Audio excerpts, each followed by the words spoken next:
Want to make so hello everyone. My name is Renee Angela Mock. I am the Director of Trainings and Operations here at Mentor Maryland, DC. I'm also a master trainer of mentoring practices. So myself and about a little bit less than 10 other folks across the US have been named as master trainers. And I'm excited to be the master trainer in your area here in the Mentor Maryland, DC area. Um, so again, happy to be here, and we're going to talk about the element of effective practice. Anita, I see your hand up. You okay? You all right? Okay, your hand's up. Okay.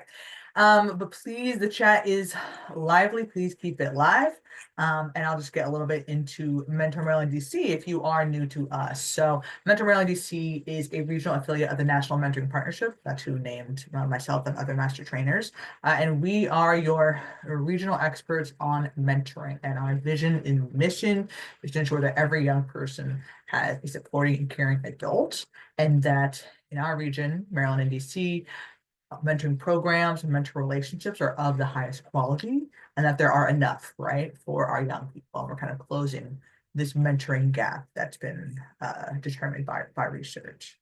So I'll talk a little bit about what we offer and how that's going to relate to the topic today.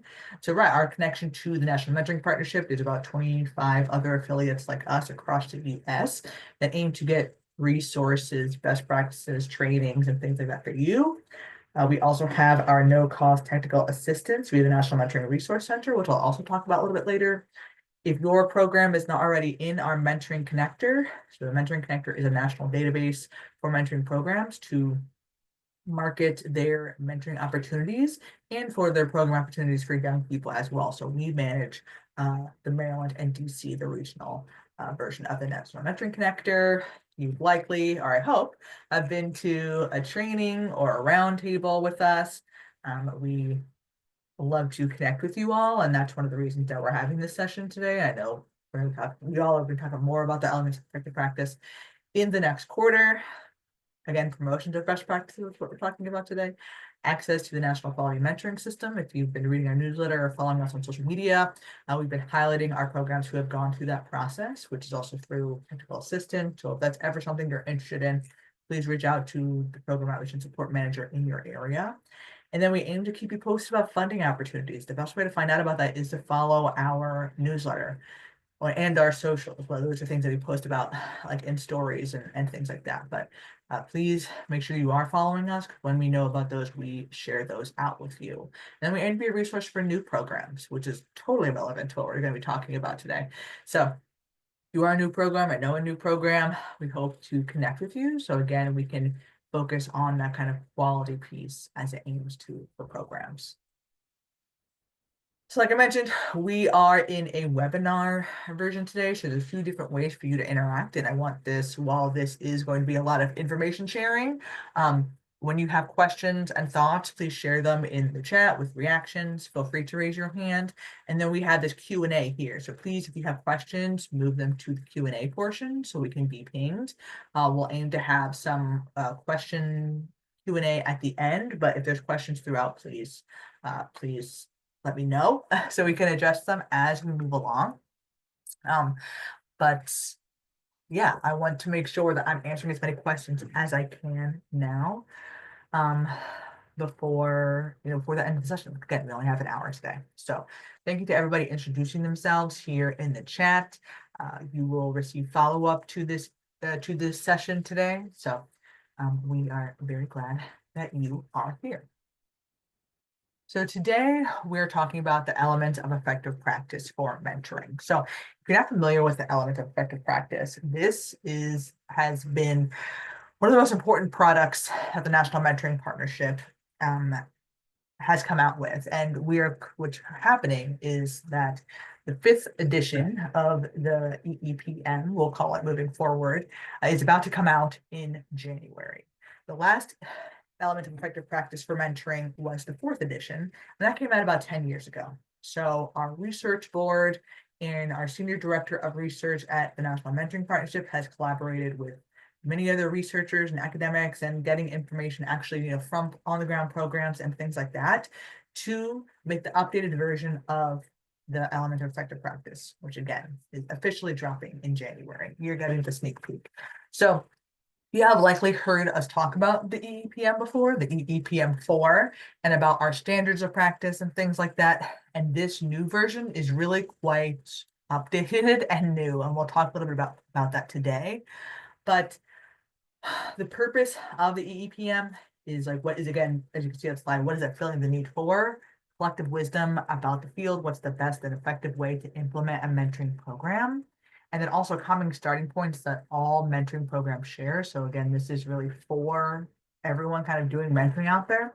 What we know from doing the research and writing this new EEP, every program needs to determine, how you will find your participants and get them engaged in services, how and when mentors and youth will meet and what they might do together, and then how these relationships will be supported and eventually dissolved. So truly, the EEPM will cover the whole life cycle of mentoring relationships and of program starting and program continued evaluation and sustainability. And what we know from our research as well is that most programs will need to engage in things like fundraising, staff development, and other kind of best practices to support running a program. And the EEPM is a resource for you to get all of that information. So, and you are likely, most of you are from mentoring programs, which of course is the real target of this document. But in comparison to the previous versions of the EEPM, it's a bit wider in who we're speaking to. So of course, if your program offers a formal mentoring service, this resource is very, very for you and applied to you.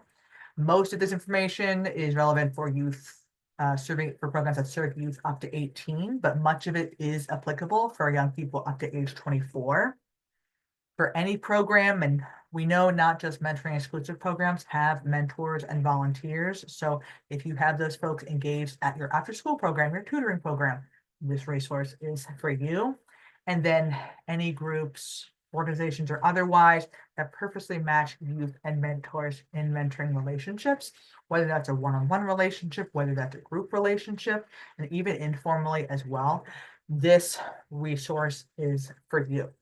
So again, this resource exists to ensure that your mentoring program, however it looks, has the best information to implement your program as effectively as possible, or for your after-school program or other kind of program that has a mentoring aspect, again, is able to do that in the best, most high quality way.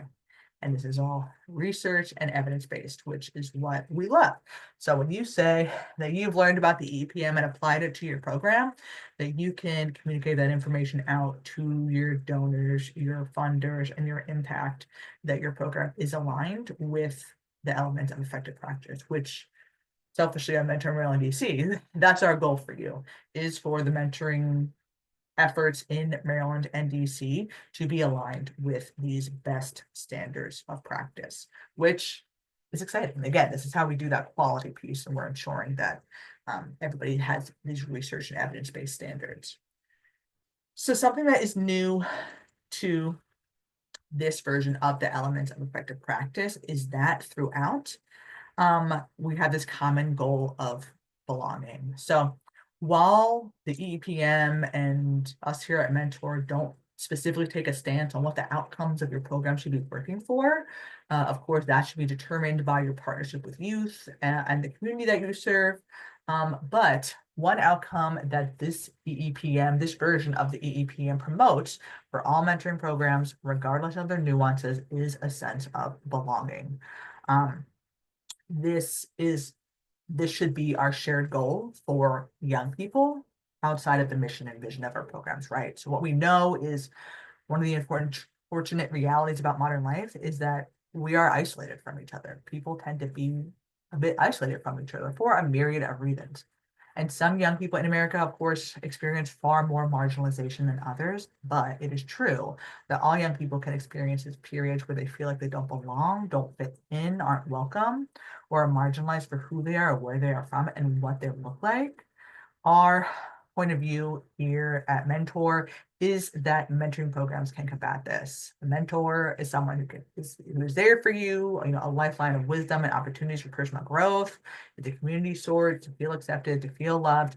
And our perspective is that when our mentoring programs connect youth and mentors from the community, a door is opened, a world of possibility for that young person might not only figure out who they are and develop into who they are, but find like minds and points of connection. So regardless of the standards that we're about to get into, a common goal that we hope all you mentoring programs will share, and that our goal for the mentoring efforts in Maryland and DC to be is belonging.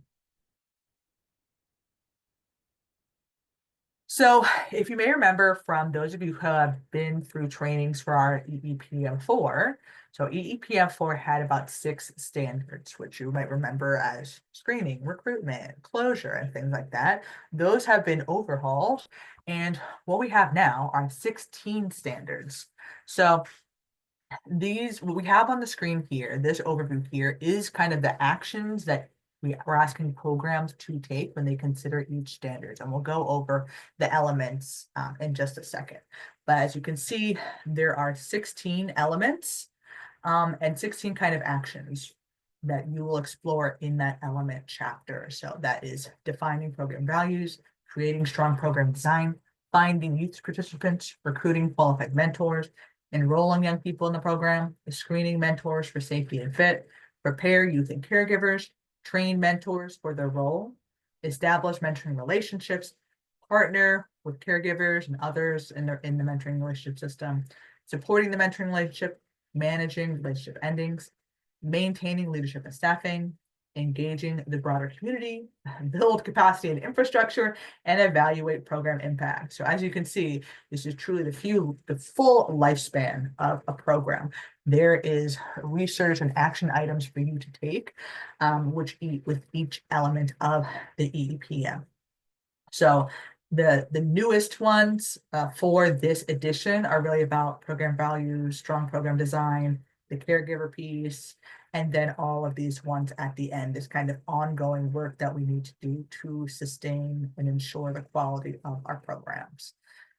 So when a part of each element, so I mentioned what the elements are, we have these standards of practice. So that this is the standard, pardon me.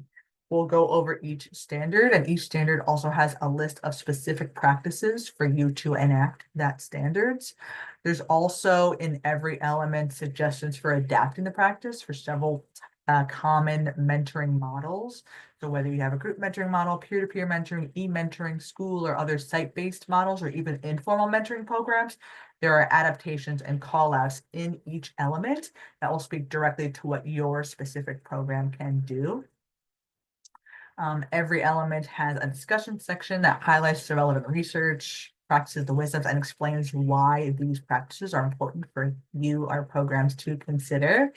And then each element also has a list of questions that we want you to be able to answer as you figure out how to meet the standard of practice for an element. I know I'm giving so much information in this overview, but I want us to get the full picture of what this resource has to provide for you. And then eventually, when you get into the resource in January, you can dig in with your program to put it into actionable items and tasks for you to move forward.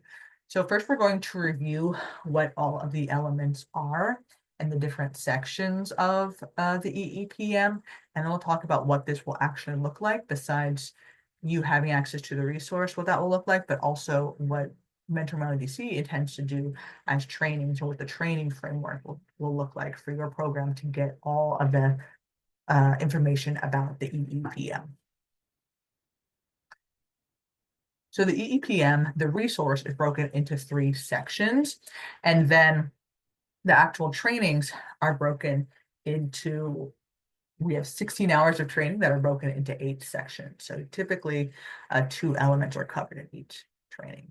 So the first section is foundations of quality mentoring program. So again, how do we lay the foundation to ensure that our program is meeting quality standards? And then our first two elements are program values and then design and theory of change. And maybe you're familiar with your program values and you know what your theory of change is, and maybe you're a newer program and you don't have that information yet, right?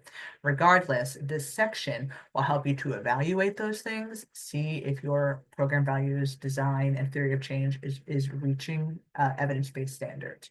So what that looks like is element 1, which covers the program values portion, that standard of practice is all mentoring programs should consider the values, principles, and ethics that inform their program design and delivery and codify them into the program's mission statement, a formal value statement, as well as in program policy. And then you'll see practice supporting the standard for each standard.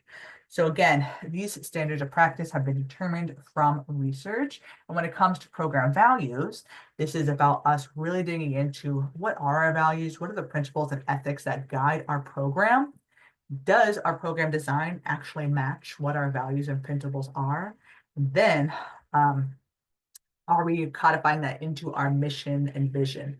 And then again, what our program actually looks like, our program policy matches all that. So this is ensuring that your program is genuinely rooted into our values, right? Because one thing to have values, but to implement values, to codify them is really important. And that's what this element dives into is what are your program values? Why is that important? And how do we codify that formally into the structure and design of our program? Which leads us right into element 2, which is strong program design.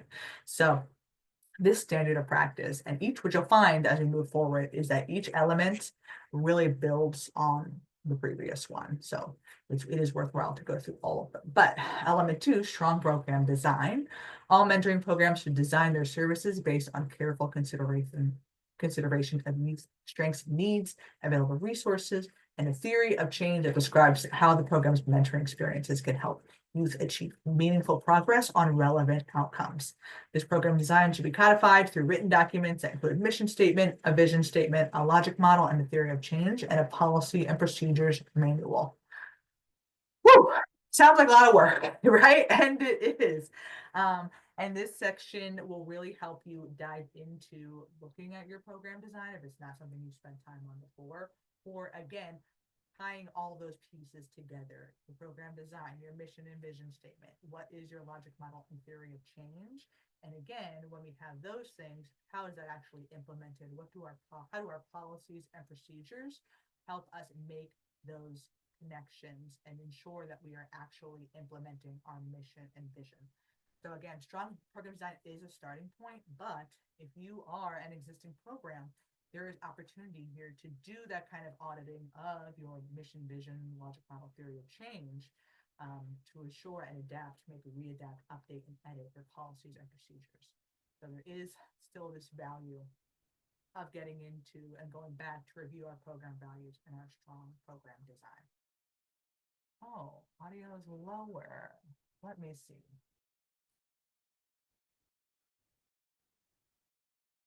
You guys, is this a little bit better? Yes, it did get a little lower, but yeah, it's definitely louder. Okay. Thank you guys. Keep me posted.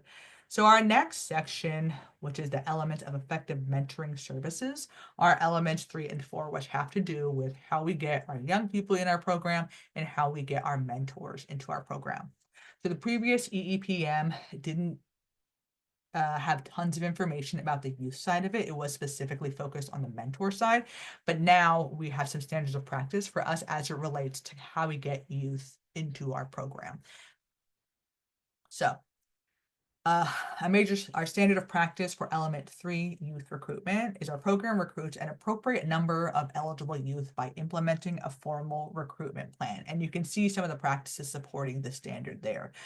This section, again, it seems like it might be standalone. We're just talking about bringing youth into the program, but it helps us think about what do we need meaningfully for a recruitment plan and how do we ensure that our recruitment plan is reasonable and matches what our program actually has the capacity to do. And that's what that appropriate number is referring to.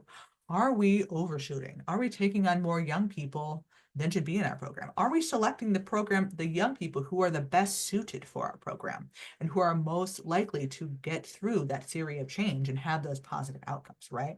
Because I think the reality for a lot of us who have done this work, and I was working at mentoring programs before I worked here, right? Is that we want to catch as many youth as possible. But when our programs do have those specific mission and vision, there are youth who are the most suitable for our program. And what we know as well, what you'll learn when you go through this element is that when we end up over serving, we trying to reach too many young people, our quality of services lowers. So this is a really important aspect of this element. And then there's much more as well. We're just touching on everything today. So element 4, which again is a mentor recruitment. So this mentor side that we have talked about a lot. We typically have done a training on recruitment about once a year. Or if you've done technical assistance with us, a lot of you all work on mentor recruitment. But now we kind of have a new kind of framework and point of view about mentor recruitment. So our standard of practice is that a program, you all recruit a diverse pool of appropriate mentors, either volunteers or paid staff mentors in sufficient numbers by implementing a formal recruitment plan. So again, what mentorship can look like, which can be volunteers, which could be staff serving as mentors as well, the many different ways that mentoring looks. And then there are some mentors who aren't officially staff, who are more like volunteers, who do get stipends and things like that. All those kinds of things are included here. And then the sufficient numbers, right? So again, when we have strong program design, we're able to really project what are the mentoring numbers that we need. Um, and then how are we going to do it? A formal recruitment plan to ensure is that we get, again, when we say appropriate mentors, there's so many things that we're talking about, who they are, their ability to carry out your mission, vision, theory of change, as you talked about, mentors who are bought into your program's values, right? Who are motivated by the right things, right? Not improper motivations. And for programs for you all to really understand what is your eligibility criteria and requirements.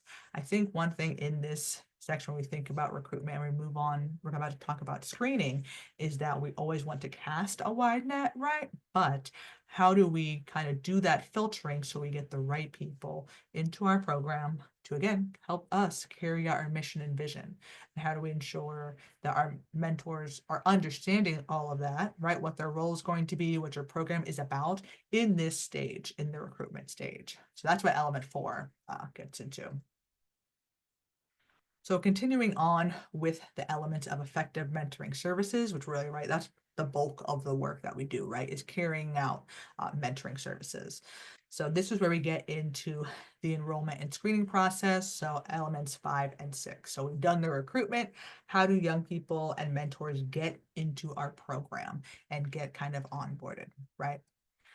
So element 5 starts with youth enrollment. Programs should have processes for welcoming youth into the program that ensure prospective participants are eligible and a good fit in terms of their goals and commitment to engage in the mentoring relationship and program activities. And you'll see the practices supporting the standards there.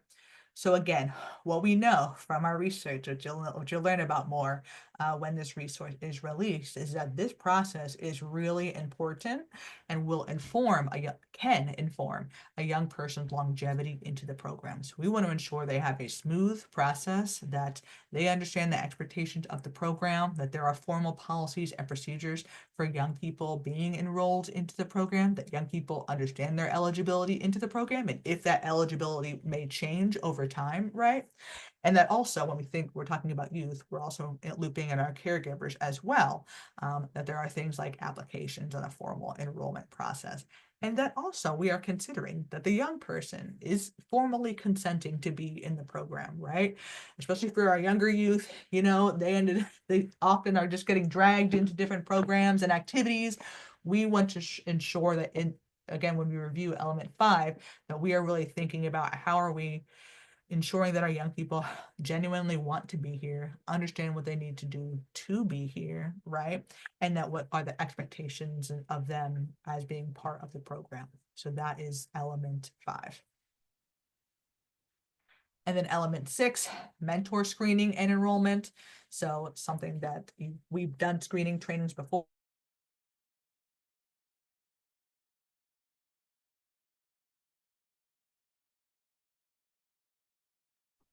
Hey, Renee.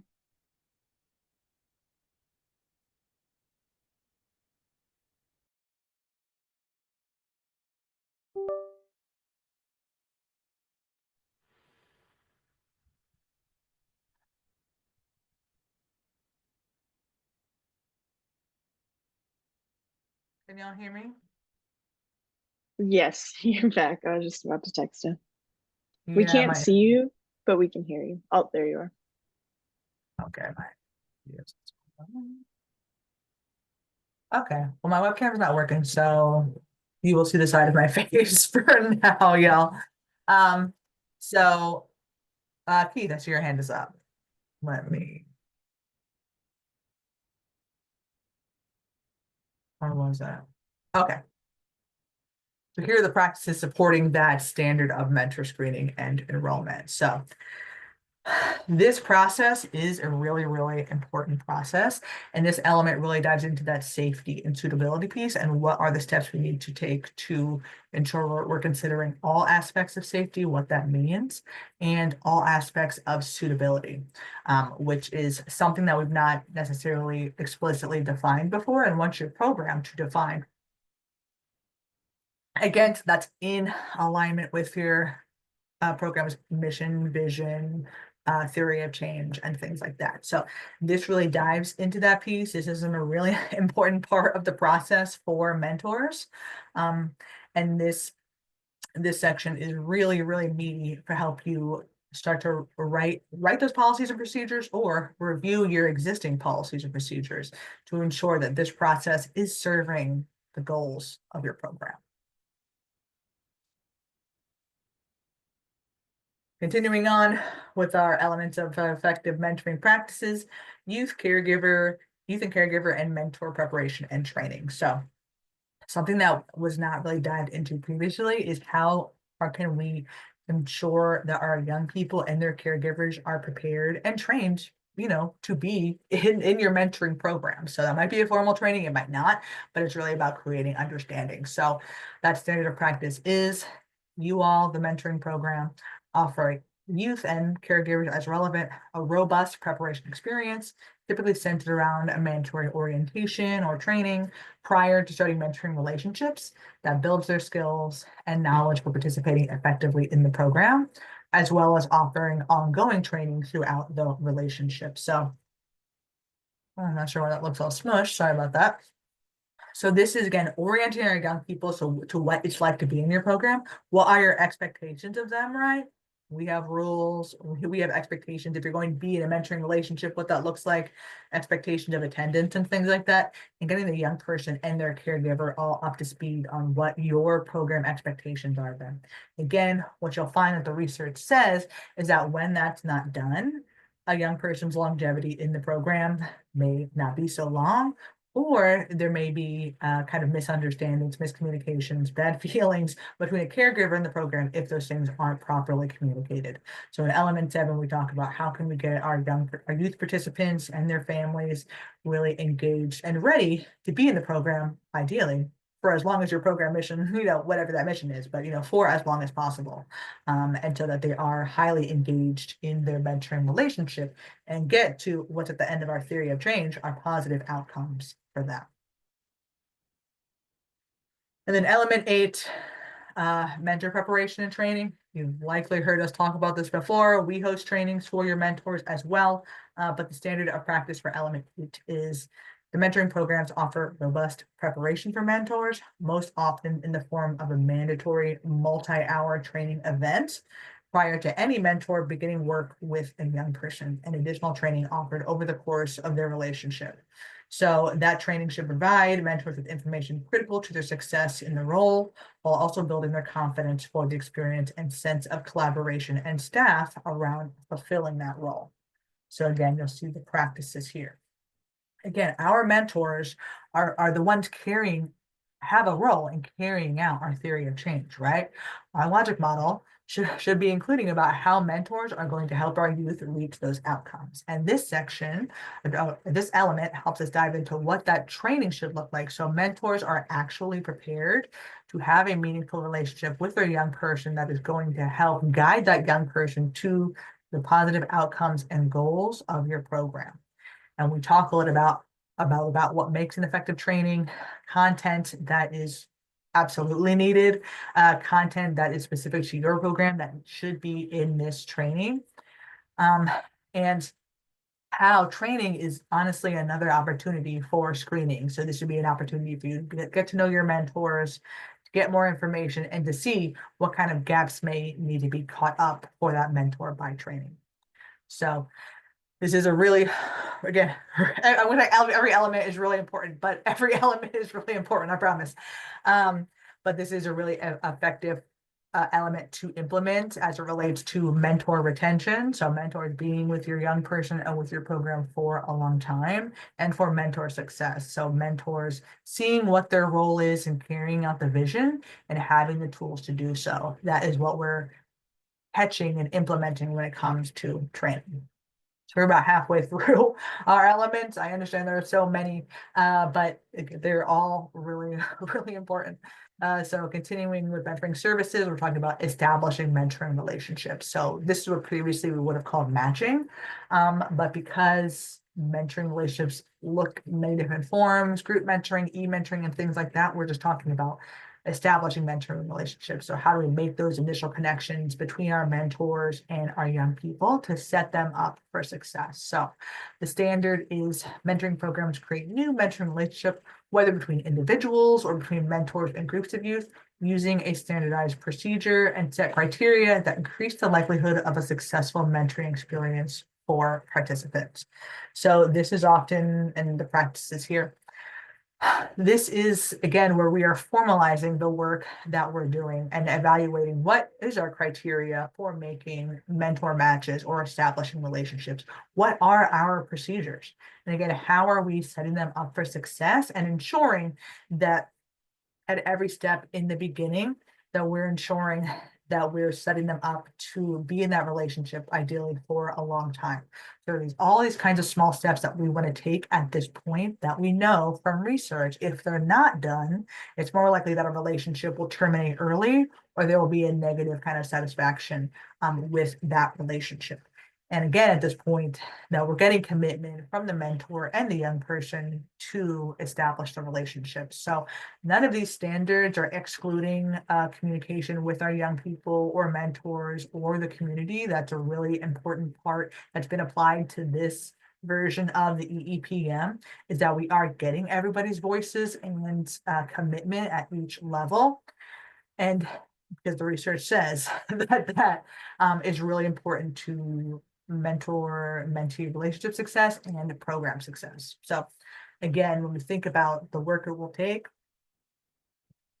implement all these standards of practice and to review the elements, what we know is that is end up going to serve your program in the long run, which is, is exciting, especially, if you're a new program or establishing a new program.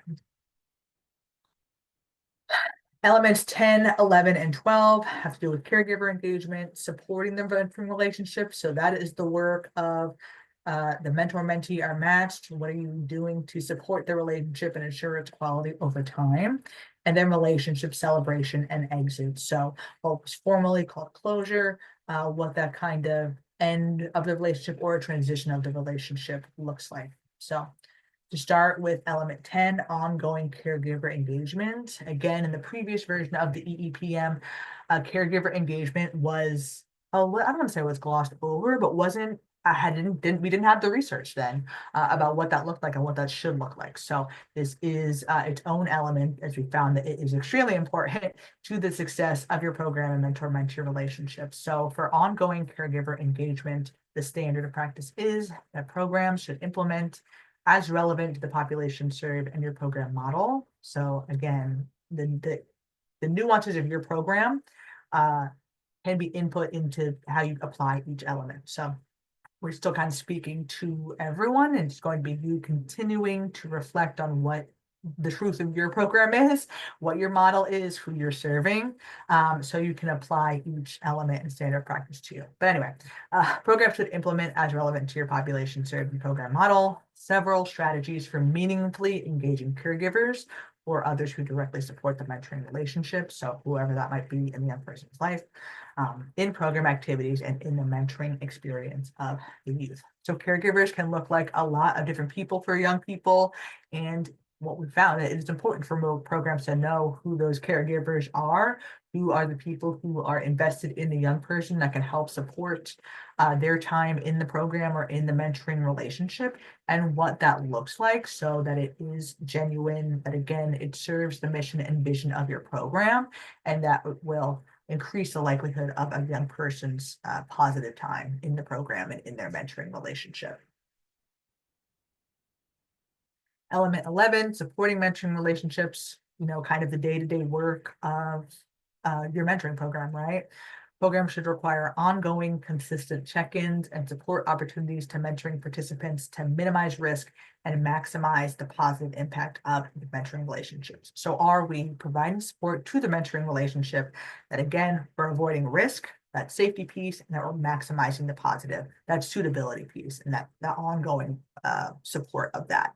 And there's a lot of practices to support this, which include some very specifics about how often we should be checking in with mentors and mentees, what that should look like, and then how we're tracking that as well. So all those pieces are kind of caught here.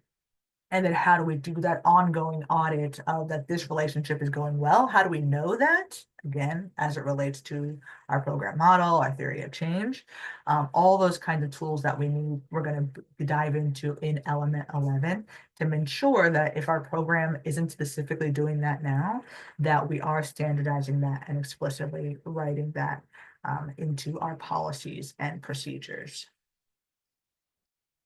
And then this is element 12 is the last of our elements of effective mentoring services.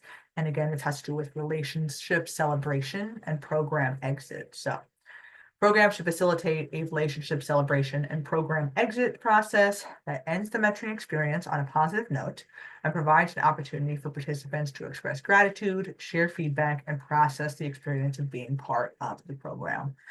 So for many of us, while our hope and goal is that our mentee and mentor are connected forever, there likely is still going to be a transition out of the program or mentoring relationships that also may be meant to end if you have more of a short-term mentoring model.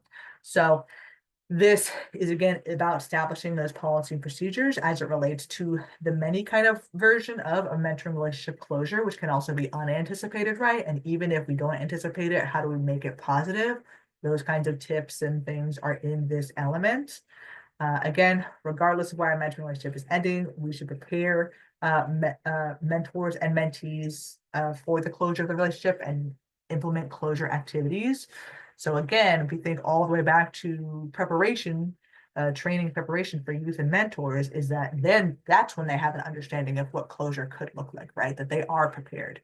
And that's because we have great closure, relationship celebration, and program exit policies that we're implementing. So again, this is the end of effective mentoring services, and we're going to transition to our last 4 elements, which are practices to support organizational health. So this is elements 13 through 16, practices to support organizational health. And this is, the work of leadership, depending on what your program kind of staffing model is. But this is the work that ensures that your program can be sustained over time, and that your program, that your mission and vision has everything that it needs as it relates to program staffing, resources, and the like to carry out the work. And that is kind of the up here work, not the day-to-day work, right? So that starts with element 13 and 14. So 13 is program leadership and staffing. So the standard of practice is the program has adequate leadership and staffing to implement services with fidelity to the program model. Always going to be talking about that, right? Every element builds on each other, and ensures that all staff have relevant experience, knowledge, and professional development needed to implement essential functions of their roles, that they reflect the full diversity of the community being served. So here we've talked a bit about how our mentors help to carry out our program model. Now we're talking about how leadership and staff do that, and how do we ensure that our program leadership and staff is in service to the model, and that we are developing our staff to also carry out the model of that program. And we're talking about everybody in leadership, right? Everybody has a role. So that includes your board of directors or advisory committee, your program leadership, your program staff. How do all of those folks help to carry out the mission and vision of the program, and what that actually requires kind of each of those folks to do? And then ideally that our program staffing and the whole leadership structure is also reflecting the community being served by the program. So again, the nuances of your program are always included into each element. Next, we have community engagement. So programs should forge meaningful community partnerships and participate in other engagements to inform key program development and implementation activities, and ensure the program is embedded in the historical and social context of the community and the individuals they serve. So this is an element we dive into to avoid things like saviorism, to avoid coming into a community and telling a community what they need, right? This is about meaningful community engagement, that meaningful community directing your program, right? It's one thing to serve your community. You want to be in service with your community, right? So this element really dives into that. What do we need to know about our community? What do we actually know about our community? What do we need to learn about our community? And how do we meaningfully engage so our program continues to serve our community's needs, wants, and desires?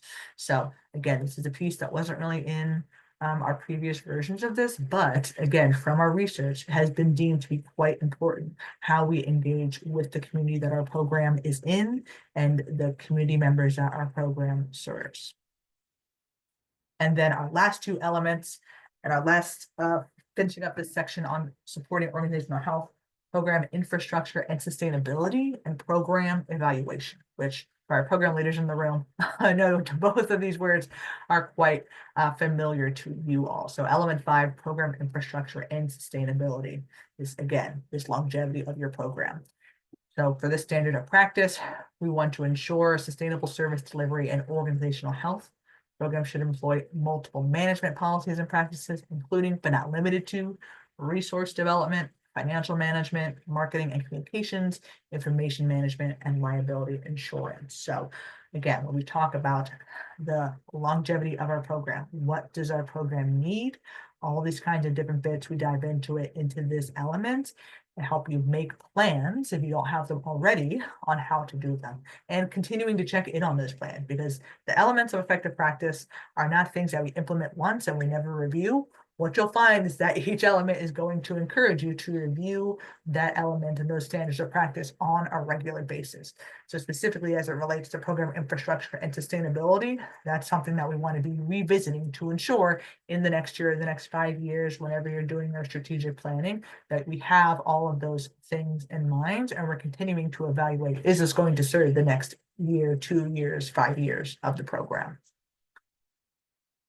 And then lastly, program evaluation. So the standard practice being the mentoring program creates and implements a formal evaluation and data collection plan that addresses tracking of implementation fidelity, mentoring relationship quality, relevant participation outcomes, and program costs. So what we know at Mentor Maryland DC from serving you all and programs in the region is that program evaluation is something that we're all kind of getting better at, and is becoming increasingly important to people like funders and boards who want to know the data of your program. So when we think about where we started at program values and design to ending at program evaluation, this is the element that's going to help us ensure and track the right data and metrics to ensure that we are holding to our values and we are implementing the intended design of our program. So again, every element serves, the previous elements, it serves each other and work in tandem to ensure, again, the whole life cycle and lifespan and beginning to end of your program is of the highest possible quality. So we reviewed our elements. which you'll be able to do soon when you have the resource in your hands. But how are we, Mentor Mail NDC, going to get this information to you? Besides that the resource will exist, we have the capacity to bring this to you in in-person training and a virtual training. So you'll see the breakdown here of each elements that are facilitated together and the timing. And you'll see that this adds up to about 16 hours of training. We are considering a lot of different ways to do this. And what I want you to take back to your colleagues and to your program leadership is what will be the best way for your program to do this. And we are considering that as well.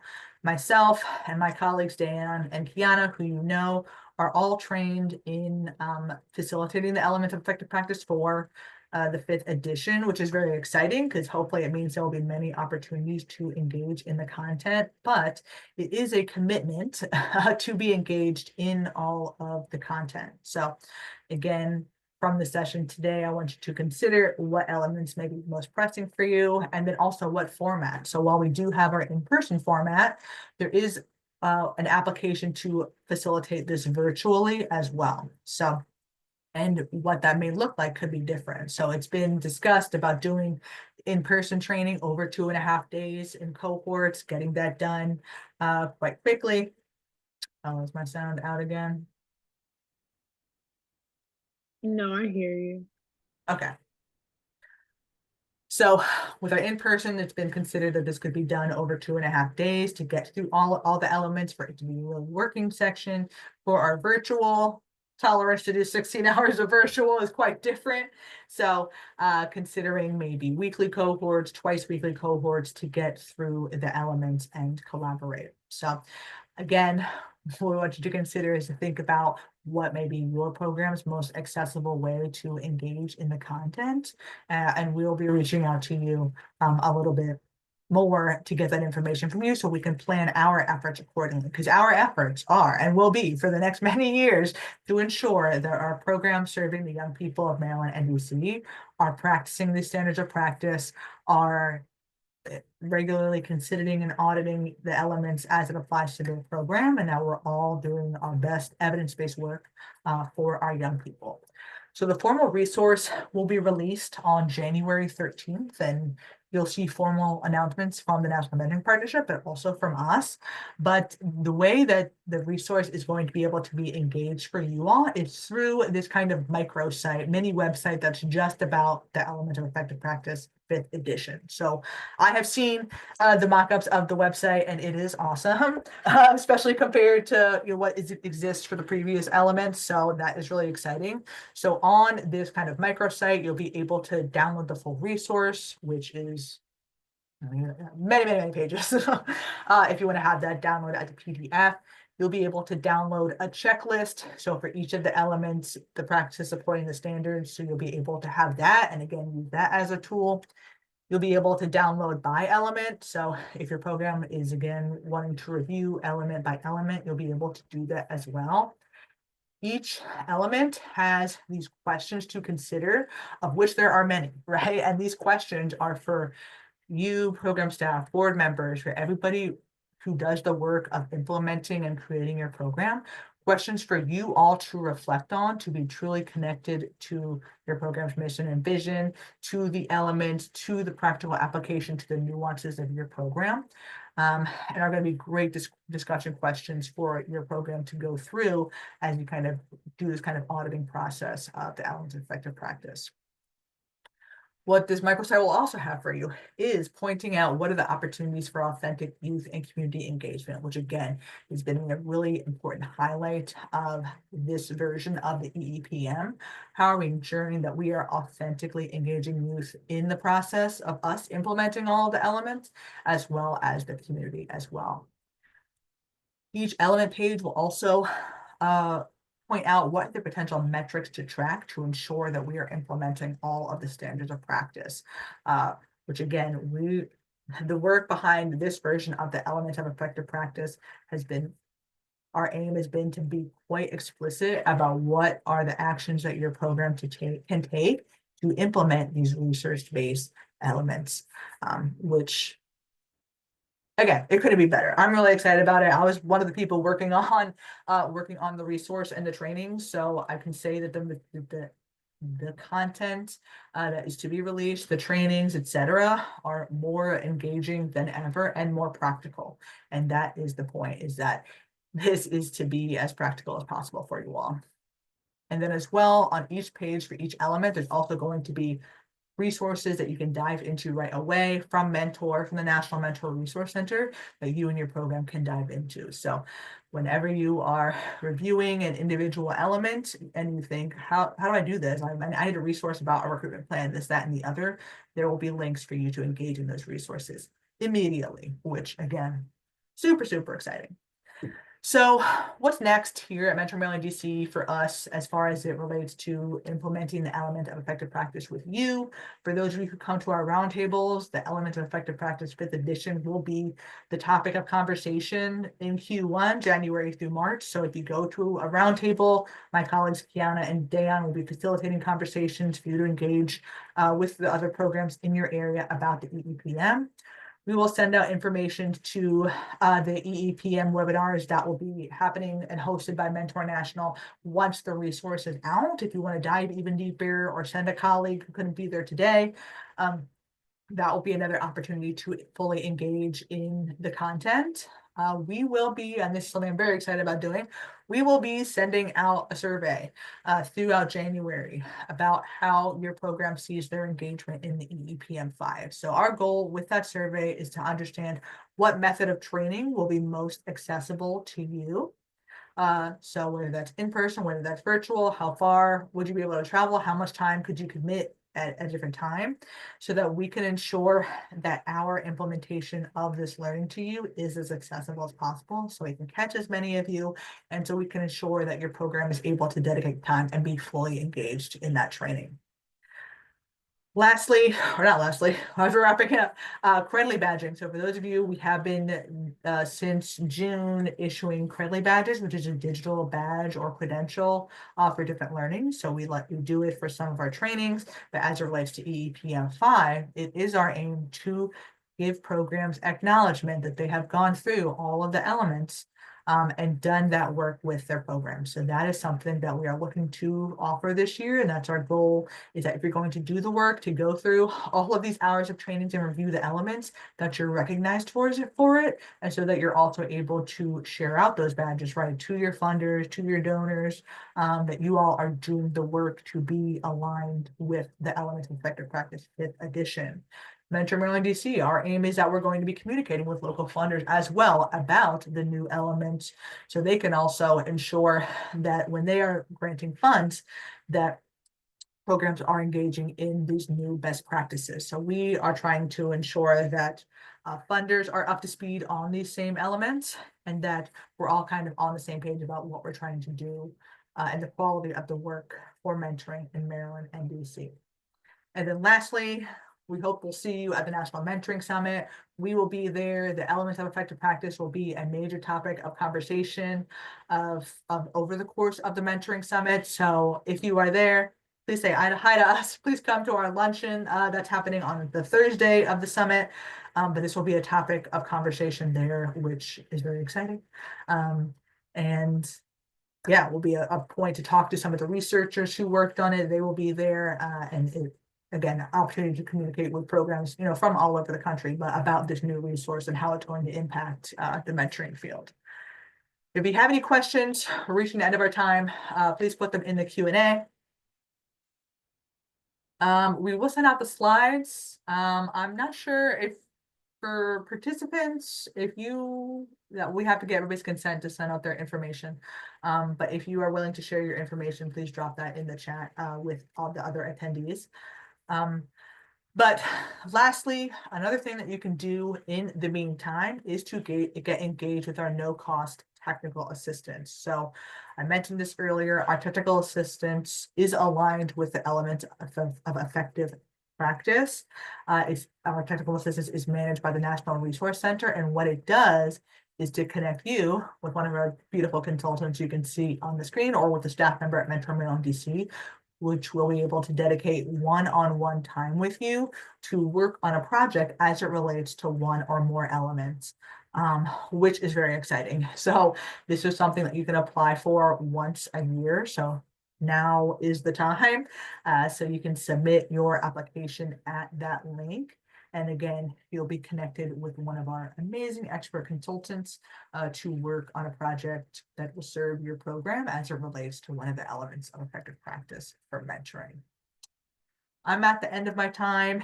If you all don't have any questions, I want to thank you for being here and for being the first people who expressed hopefully excitement and interest in these new elements. I really believe that this information and resource is going to be so, so helpful, particularly for new programs, but for ongoing programs to audit and edit and update our services to ensure that they are really aligned and evidence-based, and that you're able to share outwards that your program is in alignment with the highest quality possible practices, which is, I don't know, I think that's super exciting. And I believe in you guys. And I'm also excited to bring the trainings to you all. I think they are our best trainings yet. So they're super engaging, super practical, tons of resources. So looking forward to getting that information to you. So thank you all for being here.